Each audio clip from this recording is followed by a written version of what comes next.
Ciúmes possessivo, aprenda a identificar e a colocar limites antes que seja tarde. Você já deixou de sair para evitar discussão? Já apagou uma foto porque sabia que aquilo poderia virar briga? Já se pegou explicando onde estava, com quem estava, o que estava fazendo, como se estivesse prestando relatório? E o pior não é nem fazer isso, é fazer e ainda pensar que talvez seja normal, que faz parte do amor, que é só insegurança, que é melhor ceder do que enfrentar conflito. Você começa a medir palavras, a responder rápido para não gerar suspeita, a mandar foto para provar que está onde disse que estava, a evitar certas amizades porque sabe que aquilo vai gerar tensão. E tudo isso vai acontecendo aos poucos, sem gritos no início, sem ameaça explícita. Começa como cuidado, como interesse, como preocupação. O ciúme possessivo não começa como controle, começa como cuidado.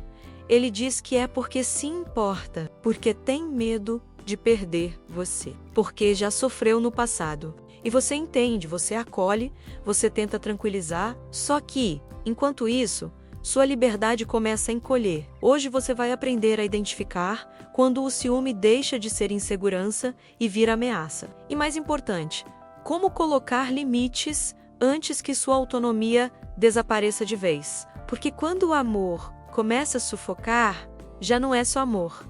Ciúme é uma emoção humana. Todos nós podemos sentir, ele surge quando algo que valorizamos parece ameaçado. Até aí, não há patologia. O problema não é sentir ciúme. O problema é o que se faz com ele. Existe uma diferença clara entre ciúme ansioso e ciúme possessivo estruturado. O ciúme ansioso pede tranquilização. A pessoa reconhece a própria insegurança, conversa, se responsabiliza pelo que sente. Pode doer, pode incomodar, mas existe consciência. Já o ciúme possessivo não quer diálogo, quer vigilância, quer controle, quer garantias externas para aliviar um medo interno que nunca se resolve. Percebe a diferença? Um pede apoio, o outro exige prova. Quando o sentimento vira justificativa para monitorar, questionar, limitar ou pressionar, deixou de ser emoção e virou comportamento aprendido. E comportamento pode ser repetido, intensificado, normalizado. Não é o medo que machuca, é o que ele faz com você. Se cada vez que ele sente ciúme, você precisa mudar algo na sua rotina para evitar conflito, então não estamos falando apenas de insegurança. Estamos falando de dinâmica de poder. Agora pense com sinceridade. Você está acolhendo um medo momentâneo, ou se adaptando a um padrão que está crescendo. Sinal 1. Monitoramento disfarçado de interesse. Preste atenção nas perguntas, não no tom isolado, mas na frequência. Com quem você estava? Por que demorou tanto para responder? Quem é esse que curtiu sua foto? No começo parece curiosidade, interesse, envolvimento. Você até acha bonito. Ele quer saber da sua vida, quer participar, só que aos poucos, as perguntas deixam de ser espontâneas e viram cobrança. Você começa a antecipar explicações, antes mesmo que ele pergunte. Envia mensagem dizendo onde está. Justifica atraso. Dá detalhes que ninguém pediu, mas que você já sabe que serão exigidos. O controle começa como curiosidade excessiva. E aqui existe um mecanismo psicológico importante. Reforço comportamental. Quanto mais você responde, explica e prova, mais ele aprende que pode exigir. Seu comportamento de justificar reforça o comportamento dele de monitorar. E a exigência cresce. Pedido de senha, acesso às redes sociais, compartilhamento de localização em tempo real, tudo com a justificativa de transparência e confiança. Mas confiança não se constrói com vigilância. Quando você precisa provar a inocência, constantemente algo está errado. Relacionamentos saudáveis partem da confiança como base, não da suspeita como padrão. Se a regra virou justificar-se o tempo todo, talvez você não esteja sendo amada. Esteja sendo observada. Agora responda para si mesma. Você se sente livre ou constantemente avaliada? Sinal 2. Isolamento progressivo. O controle mais eficiente não é o que proíbe, é o que induz. Ele não diz claramente que você não pode sair, mas faz cara feia quando você marca algo com amigas. Não proíbe aquela amizade específica, mas sempre comenta que não confia naquela pessoa. Não impede você de ir a um evento, mas cria um clima tão desconfortável que você começa a pensar 2 vezes antes de aceitar o convite. Eu não gosto daquela sua amiga. Acho estranho você sair tanto. Prefiro quando você fica comigo. Nada disso parece grave isoladamente. O problema é a repetição, o desconforto constante, a tensão emocional que surge toda vez que você tenta exercer sua autonomia e, para evitar conflito, você começa a se afastar por conta própria. Cancela planos, diminui encontros, filtra conversas, não porque ele exigiu diretamente, mas porque você já sabe a reação que virá. Controle eficaz não impõe, ele induz. O isolamento progressivo é uma das formas mais perigosas do ciúme possessivo, porque ele não corta sua rede de apoio de uma vez. Ele enfraquece aos poucos. E quanto mais isolada você fica, mais dependente emocionalmente se torna. Quanto menos referências externas você tem, mais normal a dinâmica começa a parecer. Agora pense com honestidade. Você está escolhendo se afastar ou está evitando o desconforto que vem depois? Sinal 3. Crises intensas como forma de pressão. Preste atenção na intensidade das reações. Não é apenas o ciúme em si, é o tamanho da crise que ele cria em cima de situações simples. Uma mensagem não respondida vira discussão longa. Um comentário inocente gera acusação.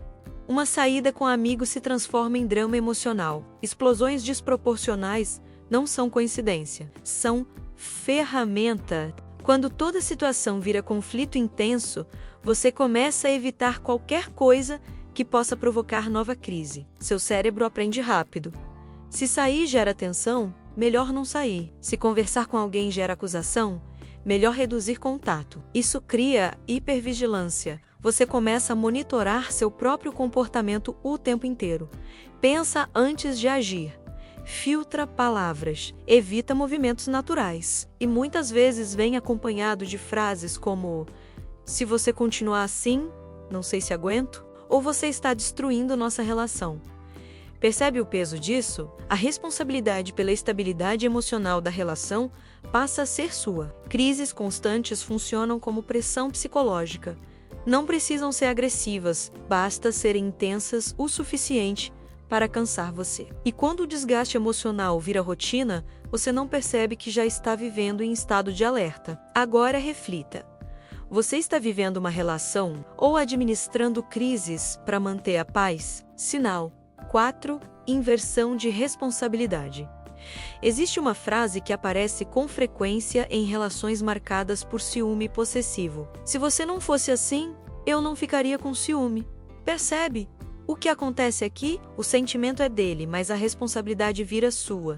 Ele não assume que precisa lidar com a própria insegurança. Ele transforma o desconforto interno em obrigação externa. Você passa a ter que ajustar comportamento, roupas, amizades, horários para não ativar o ciúme dele. Insegurança dele vira obrigação sua.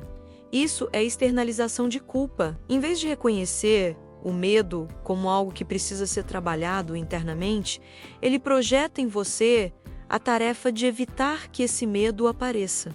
E você começa a se adaptar, a evitar situações neutras, a antecipar reações, a mudar pequenos detalhes da sua vida para não provocar desconforto. O mais perigoso é que isso acontece de forma gradual. Não existe um grande decreto. Existem pequenas concessões que, somadas, alteram sua autonomia. Quando a dinâmica chega nesse ponto, você já não está apenas tranquilizando alguém, está se responsabilizando por emoções que não são suas. Agora, me responde com sinceridade.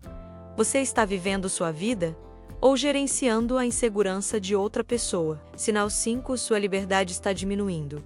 O sinal mais importante não está no comportamento dele, está na transformação silenciosa que acontece em você. Observe sua rotina.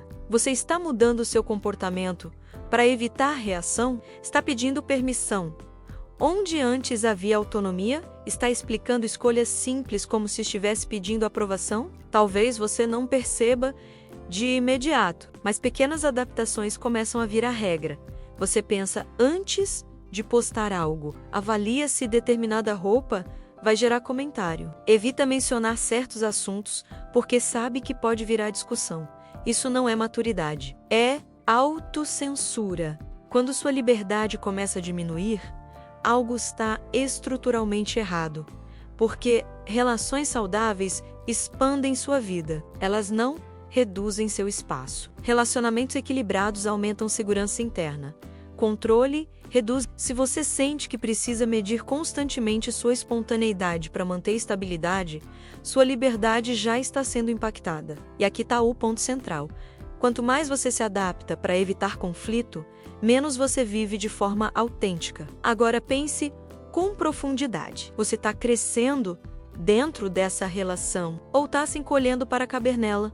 Chegou a parte mais decisiva. Identificar é importante, mas se você não aprende a se posicionar, o padrão continua limite. Não é discutir até convencer. Não é provar que você está certa. Não é entrar em confronto emocional. Limite é comunicar com clareza o que você aceita e sustentar essa posição mesmo diante da pressão. Muita gente confunde limite com agressividade, mas limite verdadeiro é firme e tranquilo. É dizer, eu entendo que você sente ciúme, mas eu não vou abrir mão das minhas amizades, sem ataque, sem justificativa excessiva, sem negociação da própria liberdade. Você não precisa convencer o outro de que seu limite é justo. Você precisa ser coerente com ele. Quando você começa a se posicionar, algo acontece, a outra pessoa testa, questiona, tenta gerar culpa. E é exatamente aí que você prova para si mesma se aquele limite é real ou apenas um aviso emocional. Limite só é limite quando é sustentado. Se você comunica e depois recua na primeira pressão, ensina que seu posicionamento é flexível. Agora reflita com honestidade. Você tem comunicado seus limites ou tem esperado que o outro adivinhe até onde pode ir? Existe uma armadilha silenciosa nas relações com ciúme possessivo. Você começa a ceder pequenas coisas para evitar conflito. Cancela uma saída, deixa de usar determinada roupa, para de falar com alguém específico. Tudo parece pequeno, isolado, temporário, mas concessões repetidas constroem um novo padrão. Cada vez que você negocia sua liberdade para manter paz momentânea, você ensina que seu espaço é negociável. E o que é negociável hoje vira exigência amanhã. O que você cede hoje vira exigência amanhã. No início, parece uma escolha sua. Depois vira expectativa do outro. E quando você tenta recuperar aquilo que abriu mão, encontra resistência. Você precisa entender algo fundamental. Paz construída sobre autocensura não é paz, é silêncio forçado. Se toda estabilidade depende de você reduzir seu mundo, essa estabilidade é frágil e unilateral. Relacionamentos saudáveis suportam a autonomia. Eles não dependem da diminuição de um para manter o equilíbrio do outro. Agora pense com sinceridade. Você está cedendo por maturidade ou por medo de reação?